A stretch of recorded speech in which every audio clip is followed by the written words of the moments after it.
By the end of this video, you will know what superdelegates are, how they came to be, and what they mean for the current election. Ready? So I'll explain the basics of how caucuses and primaries work. These are two ways in which candidates are selected by voters. And I use the two words in air quotes because, much like the general election process, there are middlemen between the voter and their vote. These middlemen and women are called delegates. When you vote for someone in an election, you're actually voting for who you think a delegate should vote for. In 99.9% of cases, a delegate will vote in whatever way their constituents and the political party they represent tell them to. Half the states have laws that prevent delegates from doing otherwise. Superdelegates don't play by those rules? Well, on the Republican side, they sort of do. As of 2015, GOP superdelegates have to vote the same way that voters do from their home state. On the Democratic side, they really don't play by those rules. Superdelegates in the Democratic Party can commit to whomever they want. Bernie Sanders' 22-point win over Hillary Clinton, his 6-point advantage, might actually be a tie, because Hillary has 6 committed superdelegates in New Hampshire, making for a tie of 15. 2 superdelegates in New Hampshire, as of now, remain uncommitted. So why do superdelegates exist? They came out of the Democratic National Convention in 1968. 2 major figures on the left, Martin Luther King Jr. and Robert F. Kennedy, had been assassinated within the previous couple of months. The sitting Democratic president, Lyndon B. Johnson, caved into pressure to not run for re-election. And by the way, the Vietnam War was going on. Senator Eugene McCarthy and the recently deceased Robert Kennedy were big supporters of the anti-war movement, and were seen as anti-establishment at the time for doing so. LBJ's vice president, Hubert Humphrey, was seen as upholding LBJ's view that the Vietnam War was necessary to defeat communism.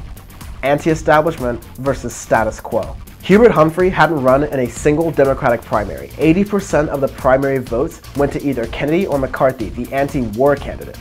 The delegates at the convention, most of which were part of the LBJ establishment, chose Hubert Humphrey to be the Democratic Party nominee for president. Humphrey, who lacked the support of much of the Democratic base, went on to lose against Richard Nixon. After several more shit-show election cycles, the rules finally changed in 1981. Delegates would now have to vote along the lines that their states told them to, while a new class of superdelegates were not bound by voters' choice, only their own opinion as to who should be the nominee. If it sounds like having superdelegates that don't have to vote along with the constituents is a way to make sure that sea changes can't happen within the Democratic Party, then current DNC chair Debbie Wasserman Schultz did not do a great job of countering that claim. Unpledged delegates exist really to make sure that party leaders and elected officials don't have to be in a position where they are running against grassroots activists. In context, one can argue that she's talking about delegates themselves, but it also echoes a fundamental concern that people have with politics today, that people in power are complacent to the wishes of the anti-establishment base. So, Hillary has more superdelegates. Is Bernie screwed? Not necessarily.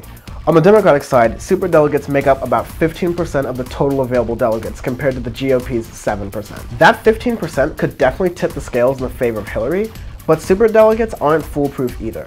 In fact, they failed her in 2008. Clinton started out with almost 3 times as many delegates as Obama, thanks to pre-committed superdelegates. But Obama won enough regular delegates to secure the nomination. Superdelegates can also switch their commitments in the middle of a primary process. That happened with Obama and Hillary too.